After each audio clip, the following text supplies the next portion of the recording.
কিয়ামত সংঘটিত হওয়ার পূর্বে কিছু আলামতের বহিঃপ্রকাশ ঘটবে। রাসূল সাল্লাল্লাহু আলাইহি ওয়াসাল্লাম সেগুলোকে সবিস্তারে আলোচনা করেছেন। আর এই আলামতগুলোকে দুভাগে বিভক্ত করা হয়েছে: আলামতে সুগরা ছোট চিহ্ন, আলামতে কুবরা বড় চিহ্ন। আলামতে সুগরাসমূহ প্রথমে প্রকাশ পাবে, তারপর ধীরে ধীরে আলামতে কুবরাসমূহ প্রকাশ পেতে থাকবে। আলামতে সুগরা বা ছোট আলামতসমূহ: ১. ইলম উঠে যাবে। ২. মূর্খতা বৃদ্ধি পাবে। ৩. জেনা ব্যভিচার বেড়ে যাবে। ৪. মদ্যপান বৃদ্ধি পাবে। ৫. নারীর সংখ্যা বৃদ্ধি পাবে। ৬. পুরুষের সংখ্যা কমে যাবে। এ প্রসঙ্গে আনাস ইবনে মালিক রাদিয়াল্লাহু আনহু বর্ণনা করেন, রাসূল সাল্লাল্লাহু আলাইহি ওয়াসাল্লাম বলেছেন, কিয়ামতের আলামতসমূহের মধ্যে রয়েছে ইলম উঠে যাবে, এমনকি ৫০ জন মহিলার পরিচালক হবে একজন পুরুষ। ৭. অযোগ্য লোকেরা নেতা হবে। এ প্রসঙ্গে আবু হুরায়রা রাদিয়াল্লাহু আনহু বর্ণনা করেন, রাসূল সাল্লাল্লাহু আলাইহি ওয়াসাল্লাম বলেছেন, ইজা উসসিদাল আমরু ইলা গায়রি আহলিহি ফাংতাজিরিস সাআহ। যখন অযোগ্য লোকদেরকে নেতৃত্বের আসনে বসানো হবে, তখন কিয়ামতের জন্য অপেক্ষা করিও। ৮. ধন সম্পদের প্রাচুর্য হবে। ৯. যাকাত খাওয়ার মতো লোক পাওয়া যাবে না। ১০. আরব ভূমি সুজলা সুফলা, বাগবাগিচা ও প্রবাহিত নদ নদীতে পরিবর্তিত হবে। ১১.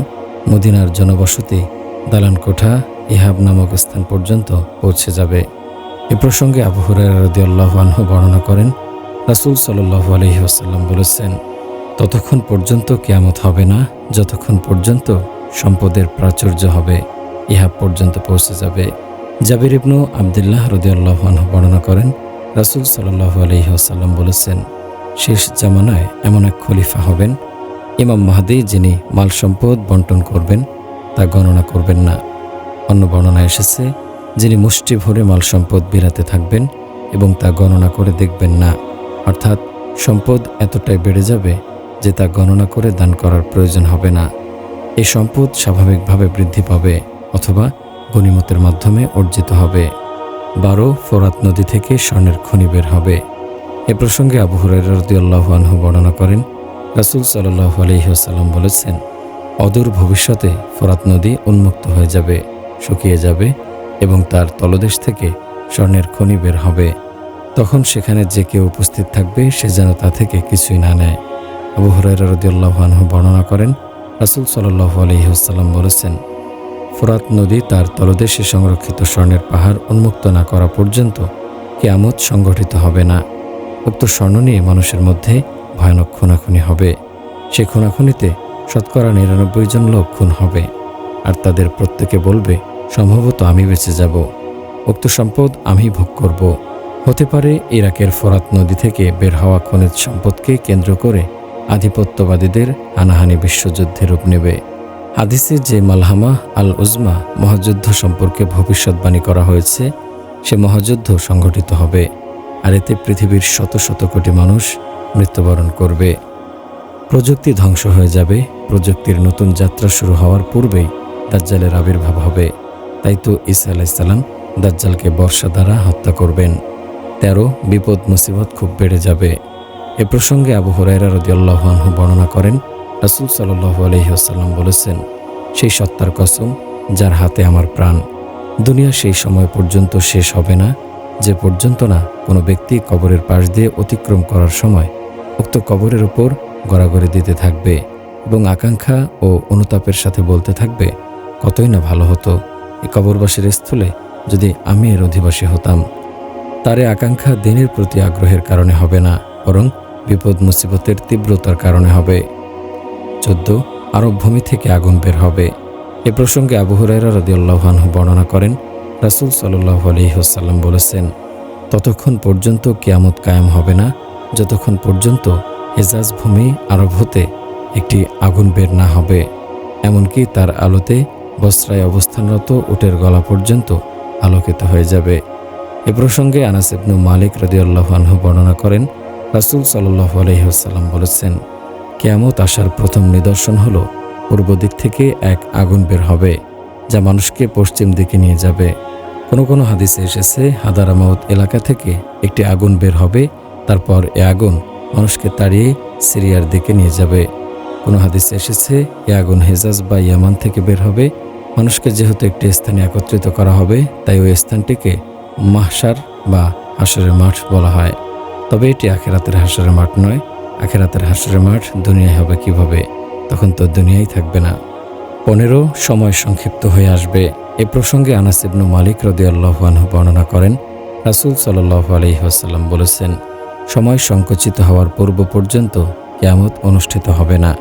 একটি বছর হবে 1 মাসের সমান, মাস হবে 1 সপ্তাহের সমান, সপ্তাহ হবে 1 দিনের সমান, আর 1 দিন হবে 1 ঘন্টার সমান, আর ঘন্টা হবে আগুনের একটি শিখা ওঠার সময় পরিমাণ। 16 ভূমিকম্প ও দুঃখ দুর্দশা বেড়ে যাবে।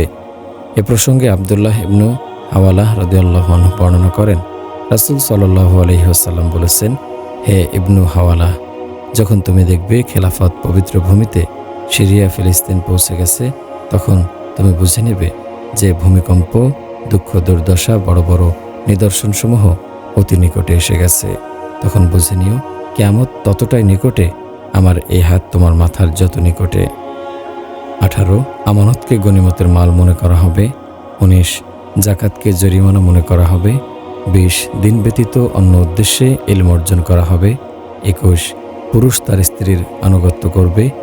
22 মায়ের নাফরমানি করবে। 23 বন্ধুকে আপন মনে করবে আর পিতাকে দূরে সরিয়ে দেবে। 24 মসজিদ সমূহে শোরগোল করা হবে। 25 ফাসেক ব্যক্তিবর্গ গোত্রের নেতা হবে।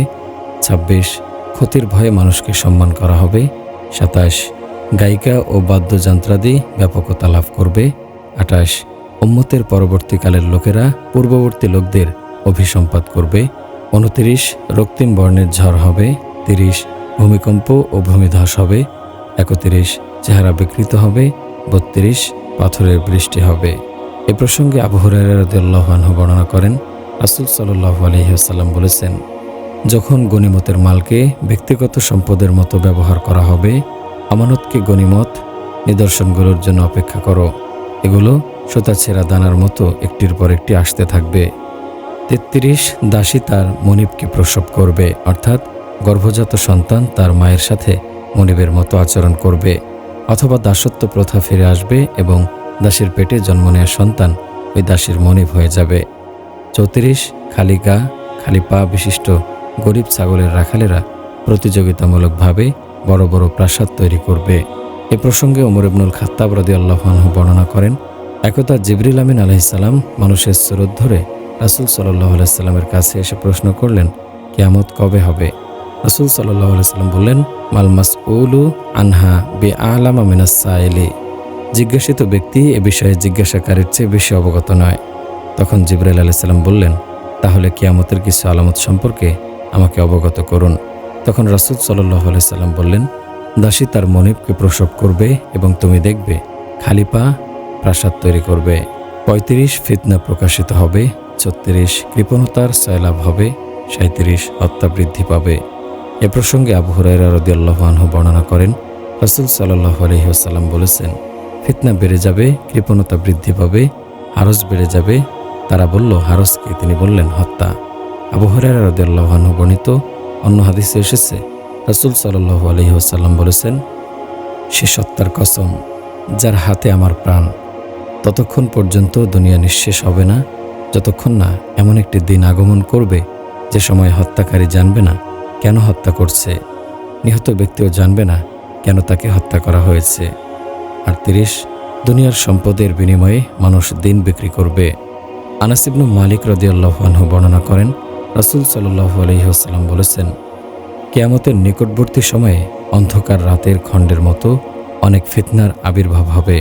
তখন একজন ব্যক্তি সকালে মুমিন থাকবে, বিকালে কাফির হবে। কেউ বিকালে মুমিন থাকবে, সকালে কাফির হয়ে যাবে। অনেক মানুষ দুনিয়ার সম্পদের বিনিময়ে দিন বিক্রি করবে। 39 মুসলিমদের কোনো কোনো গোত্র মুশরিকদের সঙ্গে মিলিত হবে। 40 মুসলিমদের কোনো কোনো গোত্র মূর্তি পূজা করবে, অর্থাৎ সরাসরি তারা মূর্তি পূজা করবে বা মূর্তি প্রীতি দেখাবে। 41 30 জন মিথ্যাবাদী ভণ্ড নবীর আবির্ভাব ঘটবে। এ প্রসঙ্গে সাওবান রাদিয়াল্লাহু আনহু বর্ণনা করেন, রাসূল সাল্লাল্লাহু আলাইহি ওয়াসাল্লাম বলেছেন, ততক্ষণ পর্যন্ত কিয়ামত হবে না যতক্ষণ না আমার উম্মতের কোনো কোনো গোত্র অদূর ভবিষ্যতে আমার উম্মতের মাঝে 30 জন মিথ্যাবাদীর আবির্ভাব ঘটবে এবং তারা প্রত্যেকে আল্লাহর নবী দাবি করবে, অথচ আমি হলাম শেষ নবী, আমার পরে আর কোনো নবী নেই। কিয়ামত সংঘটিত হওয়ার পূর্বে কিয়ামতের বড় বড় কিছু নিদর্শন প্রকাশিত হবে। এ প্রসঙ্গে হুযায়ফা ইবনু উসাইদ আল গিফারি রাদিয়াল্লাহু আনহু বর্ণনা করেন, রাসূল সাল্লাল্লাহু আলাইহি ওয়াসাল্লাম বলেছেন, তোমরা 10টি নিদর্শন দেখার পূর্বে কিয়ামত সংঘটিত হবে না। 1. ধোঁয়া, 2. দাজ্জাল, 3. দাব্বাতুল আরদ, 4. পশ্চিম আকাশ থেকে সূর্যোদয়, 5. ঈসা ইবনে মারিয়াম আলাইহিস সালামের আকাশ থেকে অবতরণ, 6.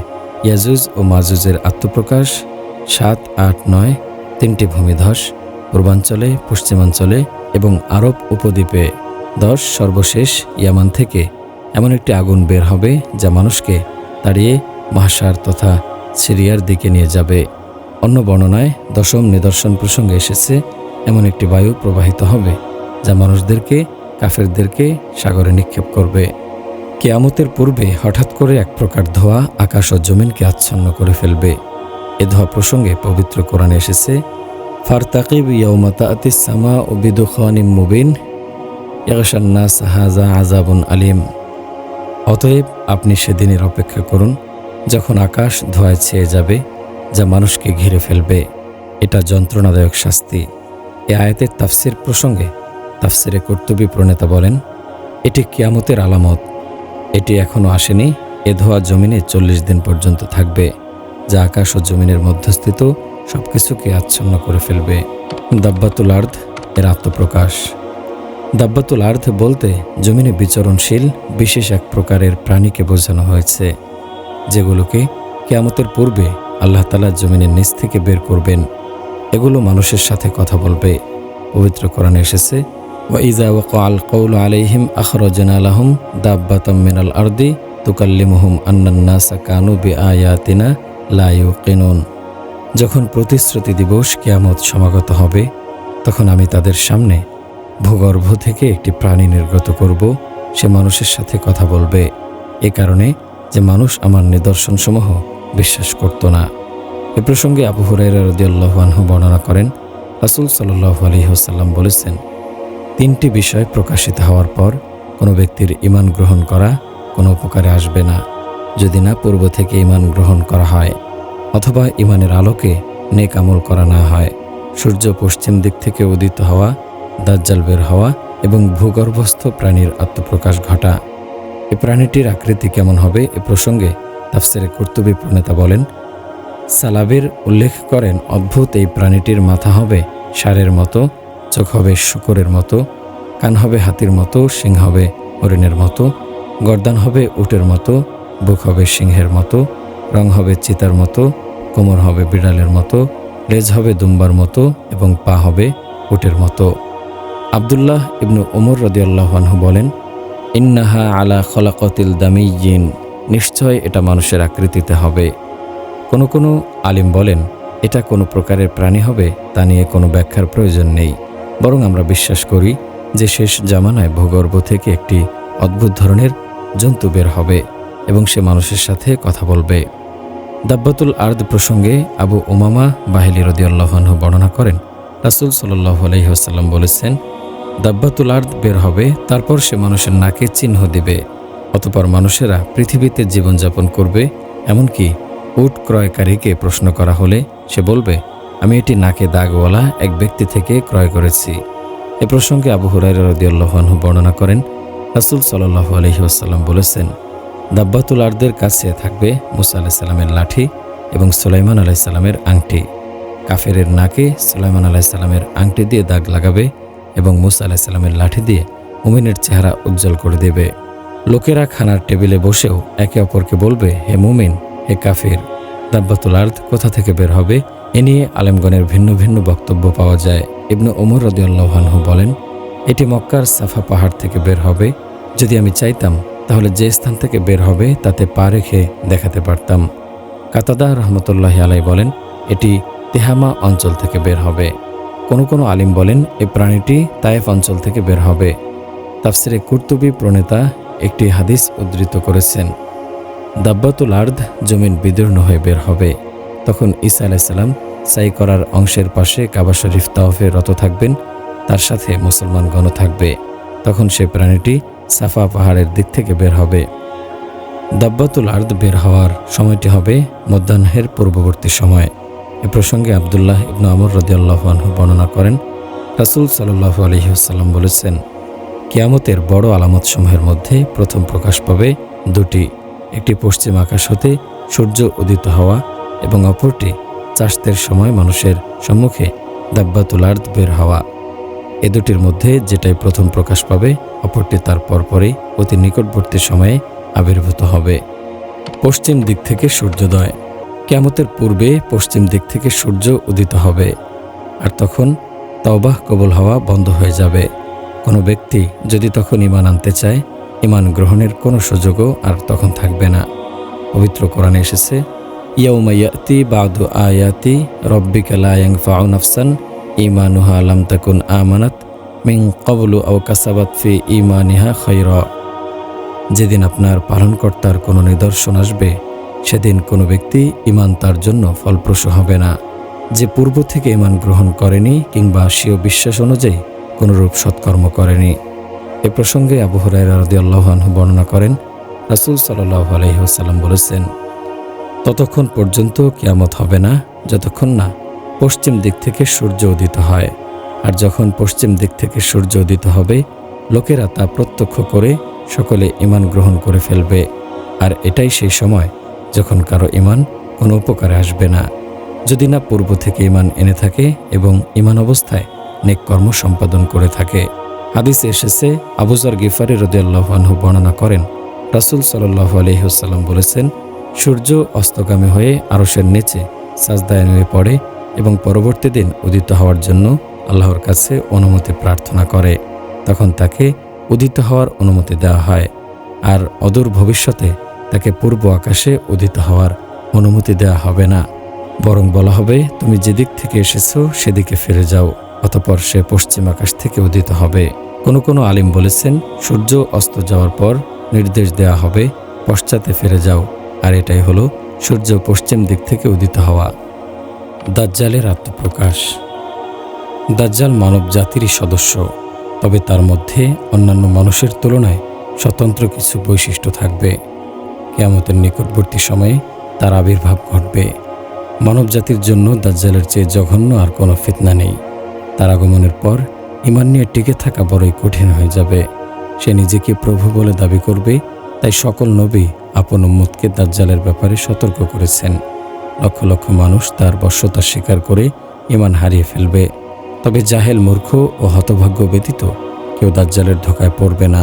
বিভিন্ন হাদিসে তার দৈহিক অবয়ব সম্পর্কে যা পাওয়া যায় তা হলো, সে হবে বৃহদাকার একজন যুবক, শরীরের রং হবে লাল, আকৃতি হবে বেটে, মাথার চুল হবে কোঁকড়ানো, কপাল হবে উঁচু, বক্ষ হবে প্রশস্ত, এক চোখ হবে টেরা, ডান চোখ হবে অন্ধ এবং আঙ্গুল ফলের মতো উঁচু, কপালের মাঝখানে কাফির শব্দ লেখা থাকবে, আর সে নির্বংশ হবে, তার কোনো সন্তান থাকবে না। অসংখ্য হাদিসে দাজ্জাল প্রসঙ্গে আলোকপাত করা হয়েছে। এ প্রসঙ্গে ইমরান ইবনু হুসাইন রাদিয়াল্লাহু আনহু বর্ণনা করেন, রাসূল সাল্লাল্লাহু আলাইহি ওয়াসাল্লাম বলেছেন, আদম সৃষ্টির পর থেকে কিয়ামত পর্যন্ত দাজ্জালের চেয়ে মারাত্মক কোনো ফিতনা সৃষ্টি হবে না। আনাস ইবনু মালিক রাদিয়াল্লাহু আনহু বর্ণনা করেন, রাসূল সাল্লাল্লাহু আলাইহি ওয়াসাল্লাম বলেছেন, এমন কোনো নবী নেই যিনি তার উম্মতকে কানা মিথ্যাবাদী দাজ্জাল সম্পর্কে সতর্ক করেননি। তোমরা জেনে রাখো, সে কানা হবে, অথচ তোমাদের রব কানা নন। তার চক্ষুদয়ের মাঝখানে লেখা থাকবে কাফার, অর্থাৎ কাফির। সকল মুমিন তা পড়তে পারবে। আব্দুল্লাহ ইবনু মাসউদ রাদিয়াল্লাহু আনহু বর্ণনা করেন, রাসূল সাল্লাল্লাহু আলাইহি ওয়াসাল্লাম বলেছেন, নিশ্চয় মাসিহ দাজ্জালের ডান চোখ কানা হবে, তার এই চোখটি ফোলা আঙ্গুরের মতো হবে। উল্লেখিত হাদিস, দাজ্জালকে মাসিহ বলা হয়েছে। তাকে মাসিহ বলার দুটি কারণ রয়েছে। এক, তার ডান চোখ মুদিত থাকবে, চোখের মধ্যখানে স্বাভাবিক যে ফাটল থাকে, যা দিয়ে চোখের বল বা কর্নিয়া দেখা যায়, সেটা দাজ্জালের থাকবে না। দুই, মাসিহ শব্দটি সাবাহুন শব্দের মূল থেকে এসেছে, এর অর্থ ভ্রমণ করা। দাজ্জাল আল্লাহর প্রদত্ত ক্ষমতা দ্বারা অল্প সময়ের ভিতরে সারা দুনিয়া ভ্রমণ করে ফেলবে, তাই তাকে আল মাসিহ আদ-দাজ্জাল বলা হয়। হুজুর সাল্লাল্লাহু আলাইহি ওয়াসাল্লাম বর্ণনা করেন, রাসূল সাল্লাল্লাহু আলাইহি ওয়াসাল্লাম বলেছেন, এ প্রসঙ্গে হুযায়ফা রাদিয়াল্লাহু আনহু বর্ণনা করেন, রাসূল সাল্লাল্লাহু আলাইহি সাল্লাম বলেছেন, নিশ্চয় দাজ্জাল নিজের সঙ্গে পানি ও আগুন নিয়ে বের হবে। মানুষ ব্যজ্যত যা পানি ধারণা করবে বস্তুত তা হবে জ্বলন্ত আগুন, আর মানুষ যা আগুন ধারণা করবে তা হবে ঠান্ডা মিষ্টি পানি। লোকেরা বলে তার সাথে রুটি ও গোশতের পর্বত থাকবে। দাজ্জালের বাম চোখ কানা হবে, এমন বর্ণনাও রয়েছে। এ প্রসঙ্গে হুযায়ফা রাদিয়াল্লাহু আনহু বর্ণনা করেন, রাসূল সাল্লাল্লাহু আলাইহি ওয়াসাল্লাম বলেছেন, দাজ্জালের বাম চোখ কানা হবে, মাথার কেশ হবে অত্যধিক, বুখারীতে এসেছে চুল হবে কোঁকড়ানো ও জট বাঁধা। নওয়াস ইবনু সামান রাদিয়াল্লাহু আনহু বর্ণিত হাদিসে দাজ্জালের ব্যাপারে বিস্তারিত আলোচনা পাওয়া যায়।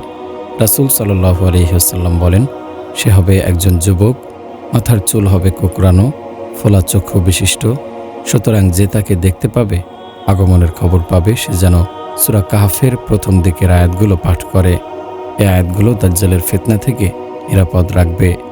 সে সিরিয়া ও ইরাকের মধ্যবর্তী রাস্তা দিয়ে বের হবে এবং চলার পথে ডানে ও বামে ধ্বংসাত্মক ফ্যাসাদ সৃষ্টি করবে। সে জমিনে 40 দিন অবস্থান করবে, তবে তখনকার একদিন হবে 1 বছরের সমান, একদিন হবে 1 মাসের সমান, একদিন হবে 1 সপ্তাহের সমান, আর অন্য দিনগুলো হবে তোমাদের স্বাভাবিক দিনগুলোর ন্যায়। সে পিছনে বায়ু থাকা মেঘের ন্যায় চলাচল করবে। তারপর সে এক সম্প্রদায়ের নিকট আসবে এবং তাদেরকে তার খোদাইয়ের দিকে আহ্বান করবে। তারা তার উপর ঈমান আনবে। তখন সে আকাশকে নির্দেশ করবে, ফলে আকাশ বৃষ্টি বর্ষণ করবে। জমিনকে নির্দেশ করবে, ফলে জমিন ফসলাদি উৎপন্ন করবে। তারপর সে অপর এক জাতির নিকট আগমন করবে এবং নিজের খোদাইয়ের দিকে আহ্বান করবে, কিন্তু তারা তার দাবি প্রত্যাখ্যান করবে। তারপর ওই জাতির লোকেরা মহা দুর্ভিক্ষে নিপতিত হবে। তারপর সে এক অনাবাদী বিরান জায়গা অতিক্রম করবে এবং বলবে, তোমার অভ্যন্তরে যে সমস্ত গুপ্তধন রয়েছে সেগুলো বের করে দাও। অতঃপর উক্ত ধনসম্পদ তার পশ্চাতে ছুটতে থাকবে, যেমনিভাবে মৌমাছির দল তাদের নেতার পিছনে ছুটে। তারপর দাজ্জাল যৌবনে পরিপূর্ণ এক যুবককে তার প্রতি আহ্বান করবে, কিন্তু সে তা প্রত্যাখ্যান করবে। তাতে দাজ্জাল তাকে তরবারির আঘাতে দ্বিখণ্ডিত করে ফেলবে এবং উভয় খণ্ডকে এত দূরে নিক্ষেপ করবে যে একটি নিক্ষিপ্ত তীর যত দূরে চলে যায়। অতঃপর সে উভয় খণ্ডকে নিজের কাছে রাখবে, ফলে উক্ত যুবক জীবিত হয়ে তার সম্মুখে হাজির হবে। তখন তার মুখমণ্ডল হাস্যোজ্জ্বল হয়ে উঠবে। তখন আল্লাহ তাআলা ঈসা আলাইহিস সালামকে প্রেরণ করবেন।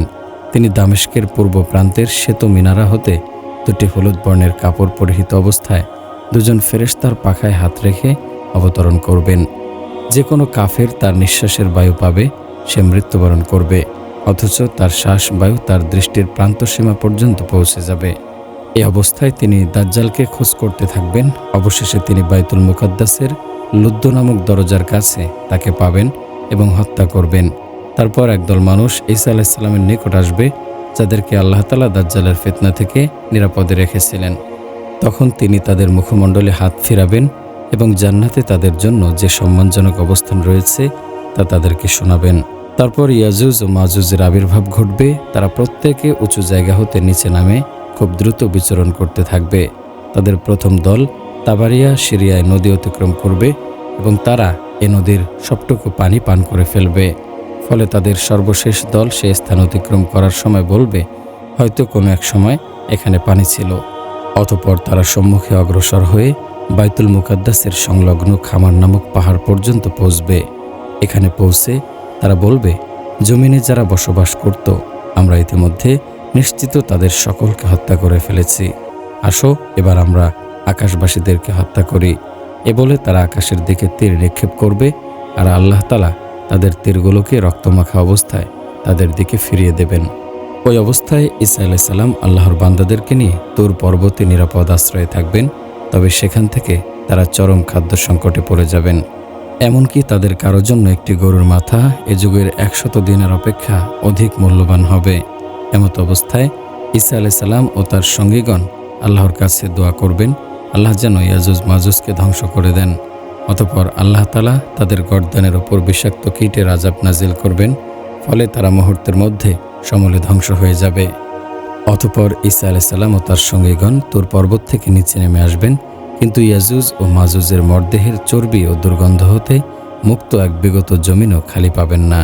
তখন ঈসা আলাইহিস সালাম ও তার সঙ্গীগণ এ মুসিবত থেকে নাজাত পাওয়ার জন্য আল্লাহর কাছে দোয়া করবেন অতঃপর আল্লাহ তাআলা উটের গর্দানের ন্যায় লম্বা লম্বা গর্দান বিশিষ্ট পাখির ঝাঁক প্রেরণ করবেন। তারা তাদের মরদেহসমূহ তুলে নেবে এবং যেখানে আল্লাহর ইচ্ছা সেখানে নিক্ষেপ করবে। মুসলমানেরা তাদের তীর রাখার খাপসমূহ 7 বছর পর্যন্ত লাকড়ি হিসাবে জ্বালাতে থাকবে। তারপর আল্লাহ তাআলা প্রচণ্ড বৃষ্টি বর্ষণ করবেন এবং সমগ্র অঞ্চলকে ধৌত করে ফেলবেন। তারপর জমিনকে বলা হবে, তোমার ফল ফলাদি বের করে দাও, তোমার কল্যাণ ও বরকত ফিরিয়ে আনো। ফলে এতটাই বরকত হবে যে একটি ডালিম একদল লোক পরিতৃপ্ত হয়ে খাবে এবং তার খোসা দ্বারা লোকেরা ছায়া গ্রহণ করবে। একটি উটের দুধ একদল লোকের জন্য যথেষ্ট হবে, একটি বকরির দুধ এক পরিবারের জন্য যথেষ্ট হবে। ঠিক এমনই সময়ে আল্লাহ তাআলা ইয়ামান থেকে স্নিগ্ধ বায়ু বের করবেন, তা তাদের বগল স্পর্শ করবে এবং তাতে সকল মুমিন মৃত্যুবরণ করবে। তারপর শুধু পাপী ও মন্দ লোকের অবশিষ্ট থাকবে। তারা গাধার মতো পরস্পর দ্বন্দ্ব কলহে লিপ্ত হয়ে পড়বে। তখন তাদের উপরই কিয়ামত সংঘটিত হবে। আবু সাঈদ খুদরি রাদিয়াল্লাহু আনহু বর্ণনা করেন, রাসূলুল্লাহ সাল্লাল্লাহু আলাইহি ওয়াসাল্লাম বলেছেন, এক সময় দাজ্জালের আবির্ভাব ঘটবে। তখন একজন মুমিন ব্যক্তি তার সম্মুখে যাওয়ার জন্য রওনা করবে। এক পর্যায়ে সে দাজ্জালের সম্মুখে হাজির হবে এবং দাজ্জালকে দেখা মাত্র বলে উঠবে, হে লোক সকল, এই তো দাজ্জাল, যার সম্পর্কে রাসূল সাল্লাল্লাহু আলাইহি ওয়াসাল্লাম বলেছিলেন। এ কথা শুনে দাজ্জাল তার বাহিনীর লোকদেরকে এই লোকটিকে কঠোরতম শাস্তি প্রদানের নির্দেশ দিবে। তখন লোকটিকে এমনভাবে প্রহার করা হবে যে তার পিঠ ও পেট চেপ্টা হয়ে যাবে। তখন দাজ্জাল বলবে, তুমি কি আমাকে রব হিসেবে মেনে নিবে না?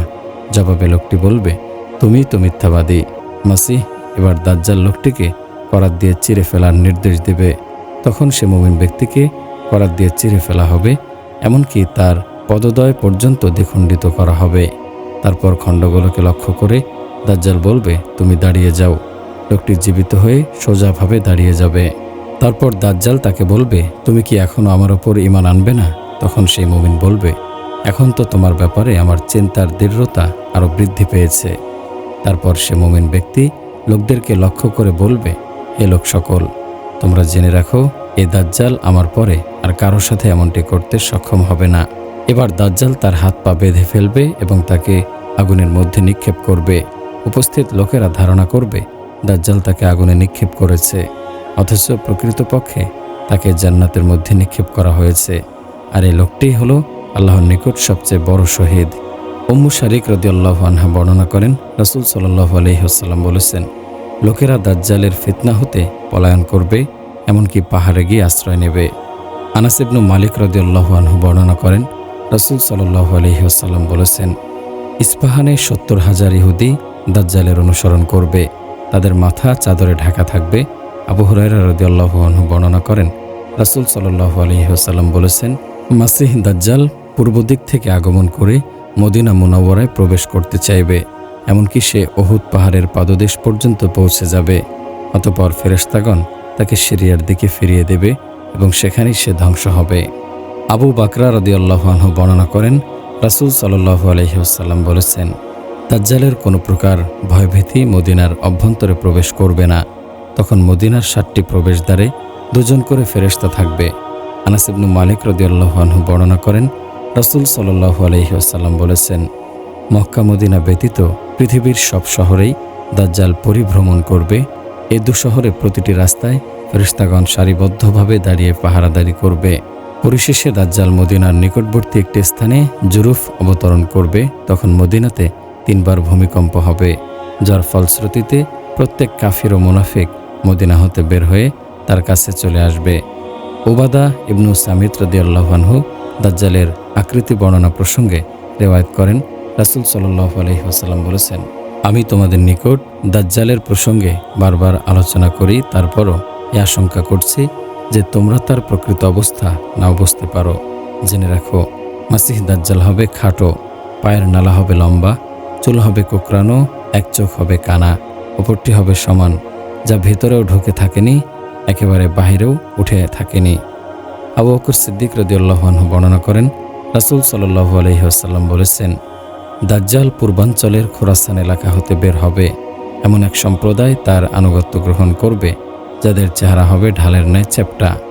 ইমরান ইবনে হুসাইন রাদিয়াল্লাহু আনহু বর্ণনা করেন, রাসূল সাল্লাল্লাহু আলাইহি ওয়াসাল্লাম বলেছেন, যে ব্যক্তি দাজ্জালের আবির্ভাবের সংবাদ শুনবে সে যেন তার নিকট থেকে দূরে সরে থাকে। আল্লাহর কসম, কোনো ব্যক্তি নিজেকে মুমিন ধারণা করে তার কাছে যাবে, কিন্তু তার তেলেসমাতি কর্মকাণ্ডের ধোঁকায় পড়ে তার অনুসারী হয়ে যাবে। দাজ্জালের অনুসারী ইহুদিদের সাথে মুসলমানদের যুদ্ধ হবে। সে যুদ্ধে ইহুদিরা পরাজিত হবে। তারা পালিয়ে গাছ ও পাথরের নিকট আশ্রয় নেবে। তখন গাছ ও পাথর কি বলবে? এ প্রসঙ্গে আবু হুরায়রা রাদিয়াল্লাহু আনহু বর্ণনা করেন, রাসূল সাল্লাল্লাহু আলাইহি ওয়াসাল্লাম বলেছেন, ততক্ষণ পর্যন্ত কিয়ামত সংঘটিত হবে না যতক্ষণ পর্যন্ত মুসলিমদের সঙ্গে ইহুদি সম্প্রদায়ের যুদ্ধ না হবে। মুসলিমগণ তাদেরকে হত্যা করবে, ফলে তারা পাথর বা গাছের পেছনে লুকিয়ে থাকবে। তখন পাথর বা গাছ বলবে, হে মুসলিম, হে আল্লাহর বান্দা, এই তো ইহুদি আমার পেছনে লুকিয়ে আছে, এসো তাকে হত্যা করো। তবে গারকাদ নামক গাছ চুপ থাকবে, কারণ এটা ইহুদিদেরকে সহায়তাকারী গাছ। আবু উমামা বাহিলি রাদিয়াল্লাহু আনহু বর্ণনা করেন, রাসূল সাল্লাল্লাহু আলাইহি ওয়াসাল্লাম বলেছেন, সুতরাং তোমাদের মধ্যে যে দাজ্জালের সাক্ষাৎ পাবে সে যেন তার চেহারায় থুথু নিক্ষেপ করে এবং সূরা কাহফের প্রথম অংশ তেলাওয়াত করে। আবু হুরায়রা রাদিয়াল্লাহু আনহু বর্ণনা করেন, রাসূল সাল্লাল্লাহু আলাইহি ওয়াসাল্লাম বলেছেন, দাজ্জালের আবির্ভাবের পূর্বে 7টি ধোঁকার বছর আসবে। সে বছরগুলোতে সত্যবাদীকে মিথ্যাবাদী সাব্যস্ত করা হবে আর মিথ্যাবাদীকে সত্যবাদী মনে করা হবে। খেয়ানতকারীকে আমানতদার ভাবা হবে আর আমানতদারকে খেয়ানতকারী মনে করা হবে। আর সমাজের নিম্ন স্তরের লোকেরা সমাজে কথা বলবে। দাজ্জালের আগমনের পূর্বে একটি বড় মাপের যুদ্ধ, বিশ্বযুদ্ধ সংঘটিত হবে। এ প্রসঙ্গে মুআয ইবনে জাবাল রাদিয়াল্লাহু আনহু বর্ণনা করেন, রাসূল সাল্লাল্লাহু আলাইহি ওয়াসাল্লাম বলেছেন, বড় যুদ্ধ, কুস্তুনতুনিয়ার বিজয় এবং দাজ্জালের আবির্ভাব হবে 7 মাসের মধ্যে। দাজ্জাল কোথা থেকে বের হবে এ বিষয়ে ভিন্ন ভিন্ন বর্ণনা পাওয়া যায়। আবু উমামা বাহিলি রাদিয়াল্লাহু আনহু বর্ণনা করেন, রাসূল সাল্লাল্লাহু আলাইহি ওয়াসাল্লাম বলেছেন, দাজ্জাল সিরিয়া ও ইরাকের মধ্যবর্তী চলার রাস্তা দিয়ে বের হবে। আবু বকর সিদ্দিক রাদিয়াল্লাহু আনহু বলেন, দাজ্জাল খোরাসান থেকে বের হবে। কাব রাদিয়াল্লাহু আনহু বলেন, দাজ্জালের জন্ম হবে মিশরের একটি গ্রামে, যার নাম হলো কুশ। দাজ্জালের আগমনের পূর্বে পৃথিবীতে চরম দুর্ভিক্ষ দেখা দেবে। তখন দাজ্জাল রুটির পাহাড় ও পানির ঝর্ণা নিয়ে আগমন করবে। দুনিয়াদার লোভী মানুষগুলো তার বশ্যতা স্বীকার করে নেবে। এ প্রসঙ্গে আবু দারদা রাদিয়াল্লাহু আনহু বর্ণনা করেন, যখন তুমি আকাশকে দেখবে কঠিন হয়ে যেতে, আকাশ একটুও বৃষ্টি বর্ষণ করবে না। যখন তুমি দেখবে জমিনকে শুকিয়ে যেতে, জমিন কিছু উৎপন্ন করবে না এবং নদী ও ঝর্ণা ফিরে যাবে তার মূলের দিকে, আর বাগান হলুদ বর্ণ ধারণ করবে, তখন দাজ্জাল সকাল বা সন্ধ্যাবেলায় বের হবে। দাজ্জাল জঘন্য ভেলকিবাজি নিয়ে আবির্ভূত হবে। দুর্বল ইমানের মানুষেরা তার ফিতনায় কাবু হয়ে যাবে। এ প্রসঙ্গে আসমা বিনতু ইয়াজিদ রাদিয়াল্লাহু আনহা বর্ণনা করেন, একবার রাসূল সাল্লাল্লাহু আলাইহি ওয়াসাল্লাম আমার ঘরে ছিলেন। তিনি দাজ্জাল সম্পর্কে আলোচনা করতে গিয়ে বলেন, দাজ্জালের সবথেকে বড় ফিতনা হলো সে এক বেদুইনের নিকট এসে বলবে, বলো তো, আমি যদি তোমার মৃত উটগুলো জীবিত করি তাহলে কি তুমি বিশ্বাস করবে আমি তোমার রব? সে বলবে হ্যাঁ। তখন তার নির্দেশ শয়তান তার উটের আকৃতিতে উত্তম স্তন এবং মোটা তাজা কোচ বিশিষ্ট অবস্থায় তার সম্মুখে হাজির হবে। অতঃপর দাজ্জাল এমন এক ব্যক্তির নিকট আসবে যার ভ্রাতা ও পিতা মারা গেছে। তাকে বলবে, তুমি বলো তো, আমি যদি তোমার পিতা ও ভাইকে জীবিত করি তাহলে কি তুমি আমাকে রব বলে বিশ্বাস করবে? সে বলবে হ্যাঁ। তখন শয়তান তার পিতা ও ভাইয়ের অবিকল আকৃতি ধারণ করে আসবে। দাজ্জাল যখন বের হবে পৃথিবীতে তখন মুমিনের সংখ্যা খুবই কমে যাবে। অধিকাংশ মানুষ দাজ্জালের খপ্পরে পড়ে ঈমান হারিয়ে ফেলবে, বরং অনেকে তো এর পূর্বেই ঈমান হারিয়ে ফেলেছিল। এ প্রসঙ্গে হাসান ইবনু আতিয়া রাদিয়াল্লাহু আনহু বলেন, দাজ্জালের ফিতান থেকে 12,000 পুরুষ ও 7,000 নারী নাজাত পাবে। আবু ওয়াইল রাদিয়াল্লাহু আনহু বলেন, দাজ্জালের অধিকাংশ অনুসারী হবে ইহুদি এবং জারস সন্তান। ইমাম মাহদী আলাইহিস সালামের আগমন। ইমাম মাহদী আলাইহিস সালামের আগমন কিয়ামতের অন্যতম বড় নিদর্শন। তার আগমন সহ তাকে কেন্দ্র করে ঘটমান বিভিন্ন বিষয় নিয়ে রাসূল সাল্লাল্লাহু আলাইহি ওয়াসাল্লাম আলোকপাত করেছেন। আব্দুল্লাহ ইবনু মাসউদ রাদিয়াল্লাহু আনহু বর্ণনা করেন, রাসূল সাল্লাল্লাহু আলাইহি ওয়াসাল্লাম বলেছেন, দুনিয়া ততক্ষণ পর্যন্ত নিঃশেষ হবে না যতক্ষণ না আমার খানদানের এক ব্যক্তি গোটা আরব ভূখণ্ডের মালিক হবে, তার নাম হবে আমার নামে। উম্মু সালামা রাদিয়াল্লাহু আনহা বর্ণনা করেন, রাসূল সাল্লাল্লাহু আলাইহি ওয়াসাল্লাম বলেছেন, মাহদী আমার খানদানের তথা ফাতেমার বংশ থেকে জন্ম লাভ করবে। ইবনু মাসউদ রাদিয়াল্লাহু আনহু বর্ণনা করেন, রাসূল সাল্লাল্লাহু আলাইহি ওয়াসাল্লাম বলেছেন, যদি দুনিয়া শেষ হতে মাত্র একদিন বাকি থাকে, আল্লাহ ওই দিনকে অত্যধিক দীর্ঘায়িত করবেন এবং পরিশেষে সেদিনের মধ্যে আমার খানদানের অথবা আমার আহলে বায়েতের এক ব্যক্তিকে প্রেরণ করবেন। তার নাম হবে আমার নামে এবং পিতার নাম হবে আমার পিতার নামে। তিনি ন্যায় ও ইনসাফ দ্বারা জমিনকে পরিপূর্ণ করে দেবেন, যেমনিভাবে তৎপূর্বে জুলুম ও অত্যাচারে তা পরিপূর্ণ ছিল। আবু সাঈদ খুদরি রাদিয়াল্লাহু আনহু বর্ণনা করেন, রাসূল সাল্লাল্লাহু আলাইহি ওয়াসাল্লাম বলেছেন, জৈনক ব্যক্তি তার নিকট এসে বলবে, হে মাহদী, আমাকে কিছু দান করুন। তখন তিনি তাকে তার কাপড়ের মাঝে এমন পরিমাণ দেবেন যা সে বহন করতে সক্ষম। ইমাম মাহদী আলাইহিস সালাম কতদিন রাজত্ব করবেন? এ প্রসঙ্গে আবু সাঈদ খুদরি রাদিয়াল্লাহু আনহু বর্ণনা করেন, রাসূল সাল্লাল্লাহু আলাইহি ওয়াসাল্লাম বলেছেন, মাহদী হবেন উজ্জ্বল কপাল, উঁচু নাক বিশিষ্ট। তিনি ন্যায় ও ইনসাফ দ্বারা জমিনকে পরিপূর্ণ করে দেবেন, যেমনিভাবে তা জুলুম ও অত্যাচার দ্বারা পরিপূর্ণ ছিল। তিনি 7 বছর রাজ্য পরিচালনা করবেন। ঈসা ইবনু মারিয়াম আলাইহিস সালামের আকাশ থেকে অবতরণ। কিয়ামতের নিকটবর্তী সময়ে ঈসা আলাইহিস সালাম আকাশ থেকে জমিনে অবতরণ করবেন এবং তিনি দাজ্জালকে হত্যা করবেন। আল্লাহ তাআলা তাকে শত্রু পরিবেষ্টিত অবস্থায় আকাশে তুলে নিয়েছেন, যদিও খ্রিস্টানদের দাবি তাকে ক্রুশবিদ্ধ করে হত্যা করা হয়েছে। তাদের এ দাবি সঠিক নয়। পবিত্র কোরআনে এসেছে, ইয ক্বালাল্লাহু ইয়া ঈসা ইন্নী মুতাওয়াফফিকা ওয়া রাফিউকা ইলাইয়া ওয়া মুতাহহিরুকা মিনাল্লাযিনা কাফারু। যখন তিনি বললেন, হে ঈসা, এখন আমি তোমাকে ফিরিয়ে নেব এবং তোমাকে আমার নিজের দিকে উঠিয়ে আনব, আর যারা তোমাকে অস্বীকার করেছে তাদের থেকে তোমাকে পবিত্র করে দেব। ওয়ামা কতালুহু ওয়ামা সালাবুহু ওয়ালাকিন শুব্বিহা লাহুম ওয়া ইন্নাল্লাযিনা ইখতালাফু ফীহি লাফি শাক্কিম মিনহু মা লাহুম বিহি মিন ইলমিন ইল্লা ইত্তিবাআয যন্নি ওয়ামা কতালুহু ইয়াকিনা। এবং তারা তাকে হত্যা করেনি আর তারা তাকে শোলেও চড়ায়নি, বরং তারা গোলক ধাঁধায় পতিত হয়েছিল। বস্তুত তারা এ ব্যাপারে নানা রকম কথা বলে, তারা এক্ষেত্রে সন্দেহের মাঝে পড়ে আছে। শুধুমাত্র অনুমান করা ছাড়া তারা এই ব্যাপারে কোনো খবরই রাখে না, আর নিশ্চিত তারা তাকে হত্যা করেনি। ঈসা আলাইহিস সালামের পুনরায় আগমন ও দাজ্জালের সাথে যুদ্ধ করা ইত্যাদি বিষয়ে হাদিসে বিস্তারিত আলোচনা করা হয়েছে।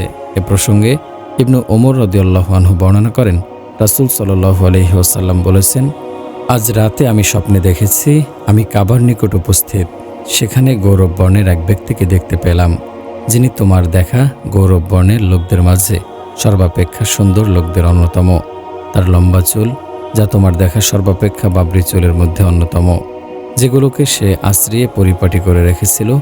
উক্ত চুল হতে ফোঁটা ফোঁটা পানি ঝরে পড়ছিল। তিনি 2 ব্যক্তির কাঁধের ওপর ভর করে কাবা ঘর তাওয়াফ করছিলেন। আমি জিজ্ঞেস করলাম, তিনি কে? উত্তরে তারা বলল, ইনি মাসিহ ইবনু মারিয়াম। আবু হুরায়রা রাদিয়াল্লাহু আনহু বর্ণনা করেন, রাসূল সাল্লাল্লাহু আলাইহি ওয়াসাল্লাম বলেছেন, খ্রিস্ট ধর্মের বর্তমান প্রতীক ক্রুশ ভেঙে ফেলবেন, শূকর হত্যা করবেন, জিজিয়া প্রথা বিলুপ্ত করবেন, অর্থাৎ ইসলাম গ্রহণ করা ব্যতীত অন্য কিছু করার সুযোগ নেই। আর মাল সম্পদের এতটাই প্রাচুর্য হবে যে কেহই তা গ্রহণ করবে না। সেই সময় একটি সাজদাহ দুনিয়া ও তার মধ্যস্থিত সবকিছুর চেয়ে উত্তম হবে, অর্থাৎ লোকজন ইবাদতমুখী হয়ে যাবে। আবু হুরায়রা রাদিয়াল্লাহু আনহু আরও বর্ণনা করেন, রাসূল সাল্লাল্লাহু আলাইহি ওয়াসাল্লাম বলেছেন, আল্লাহর কসম, ইবনু মারিয়াম অবশ্যই অবতরণ করবেন, আর তখন মানুষের অন্তর থেকে কার্পণ্য, হিংসা ও বিদ্বেষ সমূলে দূর হয়ে যাবে। তখন তোমাদের কেমন লাগবে যখন তোমাদের নিকট ঈসা আলাইহিস সালাম অবতরণ করবেন এবং ইমাম হবেন তোমাদের মধ্য হতে কেউ, অর্থাৎ ইমাম মাহদী আলাইহিস সালাম ইমামতি করবেন এবং ঈসা আলাইহিস সালাম তার ইক্তিদা করবেন। জাবের রাদিয়াল্লাহু আনহু বর্ণনা করেন, রাসূল সাল্লাল্লাহু আলাইহি ওয়াসাল্লাম বলেছেন, আমার উম্মতের একটি দল সত্যের ওপর বহাল থেকে বাতিলের বিরুদ্ধে বিজয়ী রূপে কিয়ামত পর্যন্ত সংগ্রাম করতে থাকবে। অতঃপর ঈসা ইবনু মারিয়াম আকাশ থেকে অবতরণ করবেন। সে সময় লোকদের আমির বা নেতা ইমাম মাহদী তাকে বলবেন, আপনি আসুন, লোকদের নামাজ পড়ান। তিনি বলবেন, না, বরং তোমরা একে অপরের ইমাম। আল্লাহ এই উম্মতকে মর্যাদা দান করেছেন। এই হাদিসগুলো দ্বারা বোঝা যায় ঈসা আলাইহিস সালাম ইমামতি করবেন না। তবে আবু হুরায়রা রাদিয়াল্লাহু আনহু থেকে বর্ণিত নিচের হাদিসটি পাওয়া যায়, ঈসা আলাইহিস সালাম নিজেই নামাজের ইমামতি করবেন। এ প্রসঙ্গে রাসূল সাল্লাল্লাহু আলাইহি ওয়াসাল্লাম বলেছেন, তখন সালাতের ইকামত হবে, অতঃপর ঈসা আলাইহিস সালাম অবতরণ করবেন এবং সালাতে তাদের ইমামতি করবেন। আল্লাহর শত্রু দাজ্জাল তাকে দেখা মাত্র বিগলিত হয়ে যাবে, যেমন লবণ পানিতে মিশে যায়। যদি ঈসা আলাইহিস সালাম তাকে ছেড়েও দিতেন তারপরও সে গলে যাবে, এমনকি ধ্বংস হবে। অবশ্য আল্লাহ তাআলা ঈসা আলাইহিস সালামের হাতে তাকে হত্যা করাবেন এবং ঈসা আলাইহিস সালাম তার রক্ত ওনার বর্ষাতে তাদেরকে দেখাবেন। এ হাদিস দ্বারা বোঝা যায় ঈসা আলাইহিস সালাম দাজ্জালকে বর্ষা দ্বারা হত্যা করবেন। তাহলে প্রশ্ন ওঠে, ওই সময় কি অগ্নেয়াস্ত্রের ব্যবহার থাকবে না? অবস্থা দৃষ্টে মনে হয় তৃতীয় বিশ্বযুদ্ধের মাধ্যমে প্রযুক্তি ধ্বংস হয়ে যাবে, নতুন প্রযুক্তি উদ্ভাবনের পূর্বে দাজ্জাল চলে আসবে, সুতরাং তখন আর অগ্নেয়াস্ত্রের ব্যবহার থাকবে না।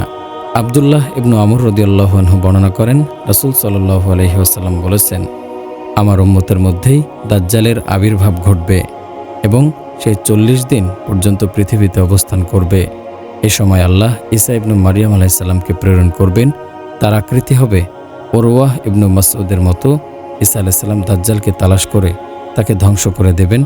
অতঃপর 7 বছর লোকেরা এমনভাবে অবস্থান করবে যে তাদের মাঝে কোনো দুশমনী থাকবে না। তখন আল্লাহ তাআলা সিরিয়ার দিক থেকে ঠান্ডা বাতাস প্রবাহিত করবেন, ফলে যার অন্তরে সরিষা পরিমাণ ঈমান থাকবে সেই মৃত্যুবরণ করবে। তখন শুধু মন্দ লোকেরাই বেঁচে থাকবে। দ্রুতগামী পাখি এবং জ্ঞানশূন্য হিংস্র প্রাণীর ন্যায় তাদের আখলাক হবে। তারা কল্যাণকে কল্যাণ বলে জানবে না, খারাপকে খারাপ মনে করবে না। এ সময় শয়তান কোনো এক আকৃতি ধারণ করে তাদের কাছে এসে বলবে, তোমরা কি ডাকে সাড়া দেবে না? তারা বলবে, আপনি আমাদেরকে কোন বিষয়ের আদেশ দিচ্ছেন? তখন সে মূর্তি পূজার আদেশ দেবে। সে সময় তাদের জীবন উপকরণে প্রাচুর্য থাকবে এবং তারা স্বাচ্ছন্দ্যময় জীবনযাপন করবে। আর তখনই সিংহায় ফুৎকার দেয়া হবে। কাবাঘর ধ্বংস হওয়া। কিয়ামতের পূর্বে আল্লাহর ঘর কাবাকে ধ্বংস করে ফেলা হবে। এক হাবশী আল্লাহদ্রোহী এ নিকৃষ্ট কর্মটি সম্পাদন করবে। এ প্রসঙ্গে আবু হুরায়রা রাদিয়াল্লাহু আনহু বর্ণনা করেন, রাসূল সাল্লাল্লাহু আলাইহি ওয়াসাল্লাম বলেছেন, শেষ জামানায় কাবাঘর ধ্বংস করবে আবিসিনিয়ার 2 ছোট নলা বিশিষ্ট এক আল্লাহদ্রোহী ব্যক্তি। আবিসিনিয়ার ওই হতভাগা লোকটি কাবাঘরের মধ্যস্থিত সম্পদ লুট করবে। এ প্রসঙ্গে আব্দুল্লাহ ইবনু আমর রাদিয়াল্লাহু আনহু বর্ণনা করেন, রাসূল সাল্লাল্লাহু আলাইহি ওয়াসাল্লাম বলেছেন, আবিসিনিয়ার 2 ছোট নলা বিশিষ্ট এক লোক ব্যতীত অন্য কেউ কাবার ভাণ্ডার লুণ্ঠন করবে না। অন্য একটি হাদিসে এসেছে, এরপর আর কাবাঘর পুনর্নির্মাণ করা হবে না। এ প্রসঙ্গে আবু হুরায়রা রাদিয়াল্লাহু আনহু বর্ণনা করেন, রাসূল সাল্লাল্লাহু আলাইহি ওয়াসাল্লাম বলেছেন, অতঃপর আবিসিনিয়ার লোকেরা আগমন করবে, তারপর তারা আল্লাহর ঘরকে ধ্বংস করে ফেলবে, তার পুনরায় নির্মাণ করা হবে না। আর তারা তো ওই সকল লোক যারা কাবার সম্পদ বের করে নেবে। কাবাঘর যখন থাকবে না তখন আর হজও থাকবে না, হজ চিরতরে বন্ধ হয়ে যাবে। এ প্রসঙ্গে আবু সাঈদ খুদরি রাদিয়াল্লাহু আনহু বর্ণনা করেন, রাসূল সাল্লাল্লাহু আলাইহি ওয়াসাল্লাম বলেছেন, লা তাকুমুস সাআতু হাত্তা লা ইউহাজ্জাল বাইতু। আল্লাহর ঘরে হজ করা বন্ধ হওয়ার পূর্বে কিয়ামত হবে না। মদিনা মুনাওয়ারা জনশূন্য হওয়া। কিয়ামতের পূর্বে মদিনা জনশূন্য শহরে পরিণত হবে, বন্য পশু ছাড়া এখানে কেউ থাকবে না। এ প্রসঙ্গে আবু হুরায়রা রাদিয়াল্লাহু আনহু বর্ণনা করেন, রাসূল সাল্লাল্লাহু আলাইহি ওয়াসাল্লাম বলেছেন, তারা লোকজন মদিনাকে ছেড়ে চলে যাবে। সবশেষে যাদেরকে মদিনাতে একত্রিত করা হবে তারা হলো মুজাইনা গোত্রের 2 জন রাখাল।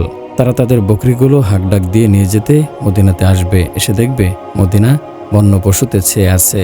ইয়াজুজ মাজুজের আত্মপ্রকাশ। ইয়াজুজ মাজুজের আত্মপ্রকাশ কিয়ামতের অন্যতম বড় আলামত। ঈসা আলাইহিস সালাম কর্তৃক দাজ্জালকে হত্যা করার পর ইয়াজুজ মাজুজের আত্মপ্রকাশ ঘটবে। ইয়াজুজ মাজুজ মূলত নূহ আলাইহিস সালামের সন্তান ইয়াফাস এর বংশধর। তারা বড় হিংস্র প্রকৃতির। তারা একসময় পৃথিবীতে ধ্বংসযজ্ঞ চালাতো। তাই জুলকারনাইন আলাইহিস সালাম তাদেরকে পাহাড়ের বেষ্টনীর ভিতরে আবদ্ধ করে ফেলেছেন। কিয়ামতের পূর্বে তারা পাহাড়ের বেষ্টনী ভেদ করে আবার বের হবে এবং আবারও পৃথিবীতে চরম ধ্বংসযজ্ঞ পরিচালনা করবে। ইয়াজুজ মাজুজ প্রসঙ্গে পবিত্র কোরআনে এসেছে, ক্বালু ইয়া যাল করনাইনি ইন্না ইয়াজুজা মাজুজা মুফসিদুনা ফিল আরদি ফাহাল নাজআলু লাকা খরজান আলা আন তাজআলা বাইনানা ওয়া বাইনাহুম সাদ্দা ক্বালা মা মাক্কান্নি ফীহি রাব্বি খায়রুন ফাআইনুনি বিকুওয়াতিন আজআল বাইনাকুম ওয়া বাইনাহুম রাদমা আতুনি যুবারাল হাদিদি হাত্তা ইযা সাওয়া বাইনাস সাদাফাইনি ক্বালা আনফুখু হাত্তা ইযা জাআলাহু নারা ক্বালা আতুনি উফরিগা আলাইহি কিতরা ফামাসতাউ আন ইয়াযহারুহু ওয়া মাসতাতাউ লাহু নাকবা ক্বালা হাযা রাহমাতুম মির রাব্বি ফাইযা জাআ ওয়া'দু রাব্বি জা'আলাহু দাক্কা ওয়া কানা ওয়া'দু রাব্বি হাক্কা ওয়া তারাকনা বা'দাহুম ইয়াওমাইযিন ইয়ামুজু ফি বা'দিন ওয়া নুফিখা ফিস সূরি ফাজামা'নাহুম জামা'a। তারা বলল, হে জুলকারনাইন, ইয়াজুজ ও মাজুজ দেশে বিশৃঙ্খলা সৃষ্টি করছে। আপনি বললে আমরা আপনার জন্য কিছু কর ধার্য করব, এই শর্তে যে আপনি আমাদের ও তাদের মধ্যে একটি প্রাচীর নির্মাণ করে দিবেন। তিনি বললেন, আমার প্রভু আমাকে যে সামর্থ্য দিয়েছেন তাই যথেষ্ট। অতএব তোমরা আমাকে শ্রম দিয়ে সাহায্য করো। আমি তোমাদের ও তাদের মধ্যে একটি সুদৃঢ় প্রাচীর নির্মাণ করে দেব। তোমরা আমাকে লোহার পাত এনে দাও। অবশেষে যখন পাহাড়ের মধ্যবর্তী ফাঁকা স্থান পূর্ণ হয়ে গেল, তখন বলল, তোমরা হাফরে দম দিতে থাকো। তারপর যখন তা আগুনে পরিণত হলো, তখন সে বলল, তোমরা গলিত তামা নিয়ে এসো, আমি তা এর উপর ঢেলে দেই। অতঃপর ইয়াজুজ মাজুজ তার উপর আরোহণ করতে সক্ষম হলো না এবং তা ভেদ করতেও পারল না। সে বলল, এটা আমার প্রভুর অনুগ্রহ। যখন আমার রবের ওয়াদাকৃত সময় এসে যাবে, তখন তিনি একে চূর্ণ বিচূর্ণ করে দেবেন এবং আমার রবের প্রতিশ্রুতি চিরসত্য। আর আমি সেদিন তাদেরকে দলে দলে তরঙ্গের মতো ছেড়ে দেব এবং সিংহায় ফুৎকার করা হবে। অতঃপর আমি তাদের সবাইকে একত্রিত করে আনব। আবু সাঈদ খুদরি রাদিয়াল্লাহু আনহু বর্ণনা করেন, রাসূল সাল্লাল্লাহু আলাইহি ওয়াসাল্লাম বলেছেন, ইয়াজুজ মাজুজকে ছেড়ে দেওয়া হবে, অতঃপর তারা বের হবে। যেমন আল্লাহ তাআলা বলেছেন, তারা প্রত্যেক উচ্চভূমি থেকে আসবে এবং তারা সর্বত্র ছড়িয়ে পড়বে। মুসলমানগণ তাদের থেকে পৃথক হয়ে যাবে এবং অবশিষ্ট মুসলমানরা তাদের শহরে ও দুর্গে আশ্রয় নেবে। পৃথিবীতে তারা ধ্বংসযজ্ঞ চালাবে। অতঃপর তাদের কেউ বলবে, আমরা তো পৃথিবীবাসীদের থেকে অবসরে হয়েছি, এবার আমরা আসমানবাসীদের বিরুদ্ধে লড়ব। শেষে এদের কেউ আকাশের দিকে বর্ষা নিক্ষেপ করবে, তা রক্তে রঞ্জিত হয়ে ফিরে আসবে। তখন তারা বলবে, আমরা আকাশবাসীদেরকেও হত্যা করেছি। এমত অবস্থায় আল্লাহ ডিড্ডি বাহিনী পাঠাবেন এবং সেগুলো তাদের ঘাড়ে প্রবেশ করবে, ফলে তাদের সকলে ধ্বংস হয়ে যাবে। আব্দুল্লাহ ইবনু মাসউদ রাদিয়াল্লাহু আনহু বর্ণনা করেন, রাসূল সাল্লাল্লাহু আলাইহি ওয়াসাল্লাম বলেছেন, মিরাজ গমনের রাতে আমি নবীগণের সাক্ষাৎ লাভ করি। সেখানে আলাপচারিতায় ঈসা আলাইহিস সালাম বলেন, আমি দুনিয়াতে অবতরণ করব এবং দাজ্জালকে হত্যা করব। অতঃপর লোকেরা তাদের নিজ নিজ দেশে ফিরে যাবে। ইত্যবসরে তাদের নিকট ইয়াজুজ মাজুজ আত্মপ্রকাশ করবে। তারা প্রতিটি উঁচু ভূমি থেকে ছুটে আসবে। তারা যে পানির উৎসের নিকট দিয়ে যাবে তা পান করে শেষ করে ফেলবে, যে বস্তুর নিকট দিয়ে যাবে তা ধ্বংস করে ফেলবে। তখন লোকেরা তাদের ধ্বংসের জন্য ফরিয়াদ করবে এবং আমিও দোয়া করব, ফলে তারা ধ্বংস হয়ে যাবে। তারপর আল্লাহ আকাশ থেকে বৃষ্টি বর্ষণ করবেন, যা তাদের লাশগুলোর অবশিষ্ট অংশ সমুদ্রে নিক্ষেপ করবে। জুলকারনাইন আলাইহিস সালাম যে দেয়াল দ্বারা ইয়াজুজ মাজুজকে বন্দী করে রেখেছেন, সে দেয়াল ছিদ্র করে তারা কিয়ামতের পূর্বে লোকালয়ে বের হয়ে আসবে। এ প্রসঙ্গে আবু হুরায়রা রাদিয়াল্লাহু আনহু বর্ণনা করেন, রাসূল সাল্লাল্লাহু আলাইহি ওয়াসাল্লাম বলেছেন, নিশ্চয় ইয়াজুজ মাজুজ প্রতিদিন সুড়ঙ্গ পথ খনন করতে থাকে, এমনকি যখন তারা সূর্যের আলোক রোশনি দেখার মতো অবস্থায় পৌঁছে যায়, তখন তাদের নেতা বলে, তোমরা ফিরে চলো, আগামীকালে এসে আমরা খনন কাজ শেষ করব।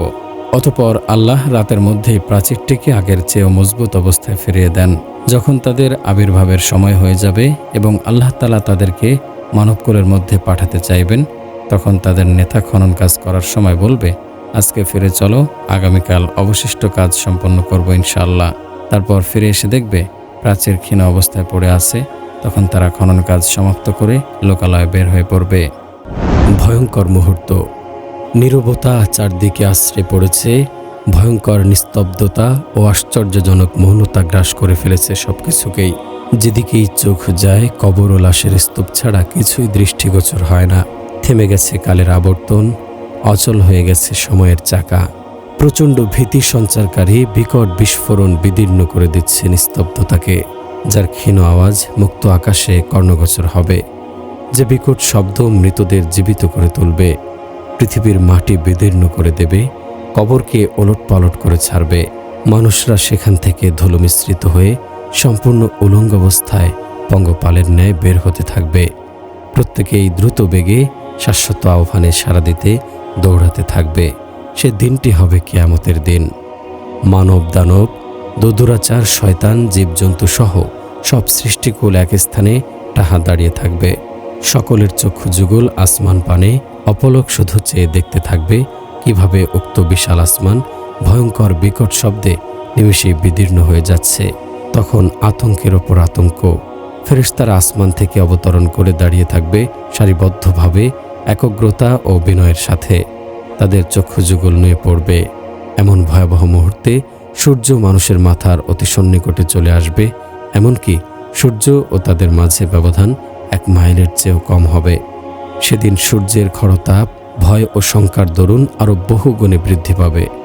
সকলেই অপেক্ষায় থাকবে। তাদের অপেক্ষার প্রহর হবে 50,000 বছর পর্যন্ত দীর্ঘ। এ 50,000 বছর পর্যন্ত গন্তব্য অনিশ্চয়তায় মানুষ নিজ স্থানে টাহা দাঁড়িয়ে থাকবে। অপেক্ষার দীর্ঘতা ও অবস্থার ভয়াবহতার দরুন সবাই চূড়ান্ত ফয়সালা ও বিচার কাজের অধীর অপেক্ষায় থাকবে। কি হবে আমার শেষ পরিণতি? বিভীষিকাময় ওই অবস্থা থেকে রক্ষার জন্য ওই দিন কোনো আশ্রয়স্থল কি থাকবে?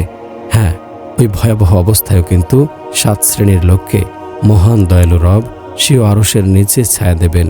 তাদের মধ্যে কতিপয় ওই যুবক যে আল্লাহর আনুগত্য বেড়ে উঠেছে, ওই ব্যক্তি যার অন্তর সর্বদা মসজিদের সাথে ঝুলে থাকত, যে নির্জনে আল্লাহকে স্মরণ করত, অশ্রুসিক্ত হতো তার চক্ষু যুগল।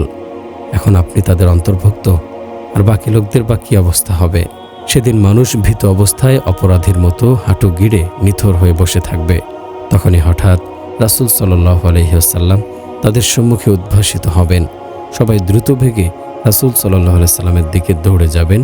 তিনি আপন প্রতিপালকের দরবারে সিজদাবনত হয়ে সুপারিশের অনুমতি চাইবেন।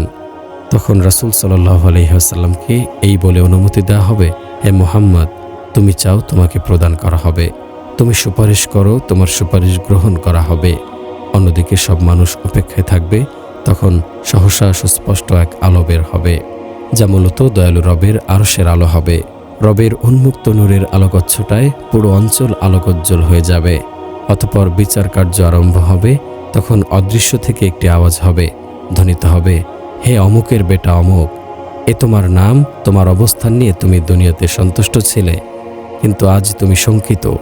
জাহান্নামের গর্জনে তোমার কর্ণকুহর এক্ষুনি ফেটে পড়বে। তুমি স্বীয় রবের সম্মুখে জিজ্ঞাসাবাদের জন্য দণ্ডায়মান হবে। তখন এক নতুন দৃশ্যেও অবতারণা হবে। হাসরের দিনের ভয়াবহতা। হাসর আরবি শব্দ, এর অর্থ হল একত্রিত হওয়া, জড়ো হওয়া ইত্যাদি। যেদিন সকল মানুষ আল্লাহর নির্দেশে নির্দিষ্ট একটি স্থানে হিসাব দেওয়ার জন্য একত্রিত হবে, সেদিনকে ইয়াউমুল হাসর বলা হয়। এ দিবসের আরও অনেকগুলো নাম রয়েছে, যেমন ইয়াউমুল হিসাব, হিসাবের দিন; ইয়াউমুল জাযা, প্রতিদান দিবস; ইয়াউমুল মিয়াদ, প্রতিশ্রুতির দিবস; ইয়াউমুল মাহাশার, সমাবেশের দিবস; ইয়াউমুল তাগাবুন, ধোকার দিবস; ইয়াউমুদ্দিন, বিচার দিবস; ইয়াউমুল বাআস, পুনরুত্থান দিবস; ইয়াউমুল হাসরা, আফসোসের দিন; ইয়াউমুত তানাদ, আহ্বানের দিন ইত্যাদি। তবে এই দিবসটি ইয়াউমুল কিয়ামাহ বা কিয়ামত দিবস হিসেবে সমাধিক পরিচিত। যেদিন হাসর কায়েম হবে, সেদিনের পরিস্থিতি হবে অত্যন্ত ভয়াবহ, যে ভয়াবহতার চিত্র মানুষ কল্পনা করতে পারে না। সেদিন আল্লাহ তাআলার ভয়ে আল্লাহ তাআলার সম্মানিত নবীগণ, এমনকি ফেরেশতারা পর্যন্ত তটস্থ থাকবে। পবিত্র কোরআনে এসেছে, ইয়াউমা ইয়াকুমুর রূহু ওয়াল মালাইকাতু সাফফান লা ইয়াতাকাল্লামুন ইল্লা মান আযিনা লাহুর রহমান ওয়া ক্বালা সাওয়াবা। সেদিন রূহ ও ফেরেশতাগণ সারিবদ্ধভাবে দাঁড়িয়ে থাকবে। দয়াময় আল্লাহর অনুমতি ব্যতীত কেউই কথা বলবে না, আর যে বলবে সে যথাযথ কথাই বলবে। সেদিন সকল মানুষ কাপড়বিহীন, জুতাবিহীন ও খতনাবিহীন অবস্থায় থাকবে। আয়েশা রাদিয়াল্লাহু আনহা বর্ণনা করেন, রাসূল সাল্লাল্লাহু আলাইহি ওয়াসাল্লাম বলেছেন, মানুষকে হাসরের মাঠে নগ্ন পদে, নগ্ন দেহে ও খতনাবিহীন অবস্থায় উঠানো হবে। আয়েশা রাদিয়াল্লাহু আনহা বলেন, আমি বললাম, হে আল্লাহর রাসূল, নারী পুরুষ সকলকে একত্রিত করে তারা একে অপরের দিকে তাকাতে থাকবে? তিনি বললেন, হে আয়েশা, পরিস্থিতি এতটাই কঠিন হবে যে একে অপরের দিকে তাকানোর মতো অবস্থা থাকবে না। আব্দুল্লাহ ইবনু আব্বাস রাদিয়াল্লাহু আনহু বর্ণনা করেন, রাসূল সাল্লাল্লাহু আলাইহি ওয়াসাল্লাম বলেছেন, মানুষকে হাসরের দিন খালি পায়ে, নগ্ন দেহে এবং খতনাবিহীন অবস্থায় একত্রিত করা হবে। তারপর সর্বপ্রথম ইব্রাহিম আলাইহিস সালামকে কাপড় পরিধান করানো হবে। সেদিন আল্লাহ তাআলা তার কাহ্হার নামের অবস্থান দিকে প্রকাশিত করবেন। তিনি ঘোষণা করবেন, লিমানিল মুলকুল ইয়াউম লিল্লাহিল ওয়াহিদিল কাহ্হার। আজ রাজত্ব কার? এক প্রবল পরাক্রান্ত আল্লাহর। দুনিয়ার মানুষগুলোর অধিকাংশই সামান্য রাষ্ট্র ক্ষমতা পাওয়ার পর নিজেদেরকে রাজত্বের মালিক ভেবে বসে। আল্লাহই যে শুধু রাজত্বের মালিক তা ভুলে যায়। তাই তো হাসরের দিন আল্লাহ তাআলা এ জাতীয় রাজা বাদশাদেরকেই প্রথম খোঁজ করবেন। আবু হুরায়রা রাদিয়াল্লাহু আনহু বর্ণনা করেন, রাসূল সাল্লাল্লাহু আলাইহি ওয়াসাল্লাম বলেছেন, কিয়ামতের দিন আল্লাহ দুনিয়াকে আপন মুঠে আবদ্ধ করবেন আর আকাশকে ডান হাতে গুটিয়ে নেবেন। অতঃপর তিনি বলবেন, আমি তো একমাত্র বাদশাহ, দুনিয়ার বাদশারা কোথায়? ইসহাক ইবনু রাহওয়াই রহমতুল্লাহি আলাই তার মুসনাদ নামক গ্রন্থে ও ইবনুল জাওজি রহমতুল্লাহি আলাই তার বুস্তানুল ওয়াইজিন নামক গ্রন্থে সনদবিহীন একটি বর্ণনা এনেছেন। আল্লাহ তাবারাকাহু ওয়া তাআলা দুনিয়ার দিকে মনোনিবেশ করবেন, তারপর বলবেন, হে দুনিয়া, তোমার নদীগুলো কোথায়? তোমার গাছগুলো কোথায়? তোমার দালানগুলো কোথায়? কোথায় তোমার রাজা বাদশাহ ও তাদের সন্তানরা? কোথায় তারা যারা আমার রিজিক ভক্ষণ করত কিন্তু আমাকে বাদ দিয়ে অন্যের ইবাদত করত? আল্লাহ তাআলার প্রশ্ন, লিমানিল মুলকুল ইয়াউম, আজ রাজত্ব কার? এর জবাব হলো, লিল্লাহিল ওয়াহিদিল কাহ্হার, মহাপরাক্রমশালী আল্লাহর। কে জবাব দেবে তা নিয়ে দুরকম বক্তব্য পাওয়া যায়। তাফসিরে কুরতুবিতে এসেছে, ইবনে মাসউদ রাদিয়াল্লাহু আনহু বর্ণনা করেন, মানুষকে রূপার মতো সাদা মাটিতে জড়ো করা হবে। তারপর একজন আহ্বানকারী আহ্বান করতে আদেশ করা হবে। তিনি আহ্বান করে বলবেন, আজ রাজত্ব কার? অতঃপর মুমিন কাফির নির্বিশেষে বান্দারা জবাব দেবে, শুধু মহাপরাক্রমশালী আল্লাহর। ইবনে আব্বাস রাদিয়াল্লাহু আনহু বর্ণনা করেন, যখন আকাশ ও জমিনের সকল মাখলুক ধ্বংস হয়ে যাবে, এক আল্লাহ ব্যতীত কেহই বাকি থাকবে না, তখন তিনি বলবেন, আজ রাজত্ব কার? কেহই জবাব দিবে না। অতঃপর আল্লাহ নিজেই জবাব দিয়ে বলবেন, শুধু মহাপরাক্রমশালী আল্লাহর। হাসরের ময়দানের পরিস্থিতির ভয়াবহতা দেখে মানুষেরা দৌড়াদৌড়ি শুরু করবে, একে অন্য থেকে পালিয়ে বেড়াবে। কেউ কারো সাথে কথা বলবে না, বরং পরিচিতজন দেখলে মুখ ফিরিয়ে নেবে, শুধু নিজের মুক্তির চিন্তায় অস্থির থাকবে। পবিত্র কোরআনে এসেছে, ইয়াউমা ইয়াফিরুল মারউ মিন আখিহি ওয়া উম্মিহি ওয়া আবিহি ওয়া সাহিবাতিহি ওয়া বানিহি লিকুল্লি ইমরিইম মিনহুম ইয়াউমাইযিন শাআনুন ইউগনিহি। সেদিন মানুষ পলায়ন করবে তার ভাই থেকে, তার মা বাবা, পত্নী ও সন্তান থেকে। সেদিন প্রতিটি মানুষকে তার নিজের চিন্তা ব্যতিব্যস্ত রাখবে। হাসরের দিবসের ভয়াবহ পরিস্থিতির কারণে আল্লাহর নবীগণ পর্যন্ত নাফসি নাফসি বলবে। এ প্রসঙ্গে আবু হুরায়রা রাদিয়াল্লাহু আনহু বর্ণনা করেন, রাসূল সাল্লাল্লাহু আলাইহি ওয়াসাল্লাম বলেছেন, আমি হব কিয়ামতের দিন সকল মানুষের নেতা। তোমরা কি জানো তা কেন? তারপর তিনি বলেন, কিয়ামতের দিন আল্লাহ আগের ও পরের সকল মানুষকে এক মাটিতে একত্রিত করবেন। সূর্য নিকটে এসে যাবে, মানুষ অসহনীয় কষ্টক্লেশের সম্মুখীন হবে। এক পর্যায়ে লোকেরা আদম আলাইহিস সালামের নিকট হাজির হয়ে বলবেন, আপনি মানবজাতির পিতা, আল্লাহ আপনাকে নিজ হাতে সৃষ্টি করেছেন এবং তার রূহ থেকে আপনার মাঝে ফুঁকে দিয়েছেন। তারপর ফেরেশতাদের নির্দেশ দিয়েছেন এবং তারা আপনাকে সাজদা করেছে। আপনি আপনার রবের কাছে আমাদের জন্য সুপারিশ করুন। অতঃপর আদম আলাইহিস সালাম বলবেন, আমার রব আজ এতটাই রাগান্বিত হয়েছেন যে এরূপ রাগান্বিত ইতিপূর্বে কখনো হননি এবং কোনোদিন হবেনও না। নিশ্চয় তিনি আমাকে জান্নাতে গাছের নিকট যেতে নিষেধ করেছিলেন, আমি তা অমান্য করেছি। নাফসি নাফসি নাফসি, তোমরা অন্য কারো কাছে যাও, তোমরা নূহ আলাইহিস সালামের কাছে যাও। রাসূল সাল্লাল্লাহু আলাইহি সাল্লাম বলেন, তারপর তারা নূহ আলাইহিস সালামের কাছে যাবে এবং বলবে, হে নূহ, নিশ্চয় আপনি পৃথিবীতে মানুষের প্রতি প্রথম রাসূল, আর আল্লাহ আপনাকে পরম কৃতজ্ঞ বান্দা হিসেবে আখ্যায়িত করেছেন। সুতরাং আপনি আপনার রবের কাছে আমাদের জন্য সুপারিশ করুন।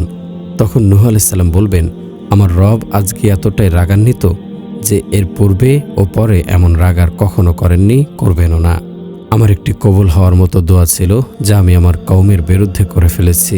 নাফসি নাফসি নাফসি, তোমরা অন্য কারো কাছে যাও, যাও তোমরা ইব্রাহিমের কাছে।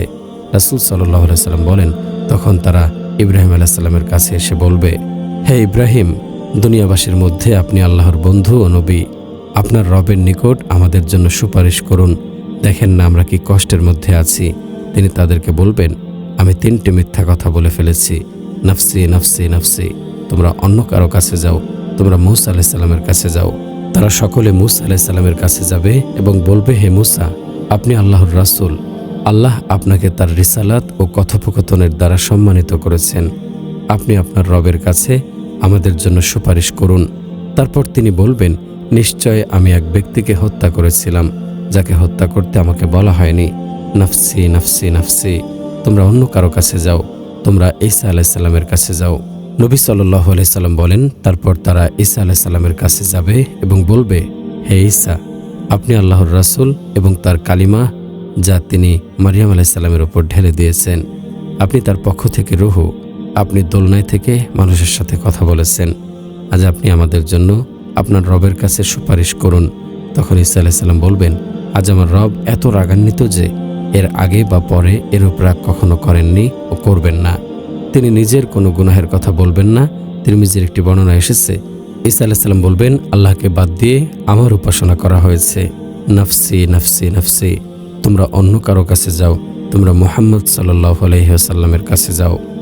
রাসূল সাল্লাল্লাহু আলাইহি ওয়াসাল্লাম বলেন, তারা আমার কাছে আসবে এবং বলবে, হে মুহাম্মদ, আপনি আল্লাহর রাসূল এবং শেষ নবী। আল্লাহ আপনার আগে ও পরের সব গুনাহ ক্ষমা করে দিয়েছেন। আপনি আপনার রবের নিকট আমাদের জন্য সুপারিশ করুন। আপনি দেখছেন না আমরা কি কষ্টের মাঝে আছি। তখন আমি আরশের নিচে এসে আমার মহান রবের সামনে সাজদায় পড়ে যাব। অতঃপর আল্লাহ আমার জন্য তার প্রশংসা ও গুণগানের এমন কিছু নিয়ম খুলে দেবেন যা আমার পূর্বে কারোর জন্য খোলেননি। মুসলিমের একটি বর্ণনা এসেছে, রাসূল সাল্লাল্লাহু আলাইহি ওয়াসাল্লাম বলেছেন, তারা আমার নিকট আসবে, তারপর আমি আমার রবের নিকট অনুমতি প্রার্থনা করব। তারপর আমাকে অনুমতি দেওয়া হবে। অতঃপর আমি যখন তাকে দেখতে পাব তখন আমি সাজদায় পড়ে যাব। আল্লাহ যতক্ষণ চান আমাকে সাজদায় থাকতে দেবেন। বুখারীর অন্য একটি বর্ণনা এসেছে, নবীগণ বলবেন, আমি সুপারিশ করতে পারবো না, বরং তোমরা অমুকের কাছে যাও, অমুকের কাছে যাও। অতঃপর তারা আমার কাছে আসবে, তখন আমি বলবো, হ্যাঁ, আমি সুপারিশ করব। তখন আমাকে কিছু প্রশংসার শব্দাবলী প্রত্যাদেশ করা হবে যা এখন আমার কাছে উপস্থিত নেই। তারপর আমি ওই প্রশংসার বাক্যগুলো দ্বারা তার প্রশংসা করব। অতঃপর আমাকে বলা হবে, হে মুহাম্মদ, মাথা তুলুন, যা চান দেওয়া হবে, সুপারিশ করুন, আপনার সুপারিশ কবুল করা হবে। মুসলিমের একটি বর্ণনা এসেছে, আপনি বলুন, শোনা হবে। অতঃপর আমি মাথা উঠাবো, তারপর বলবো, আমার উম্মত, হে আমার রব, আমার উম্মত, হে আমার রব, আমার উম্মত।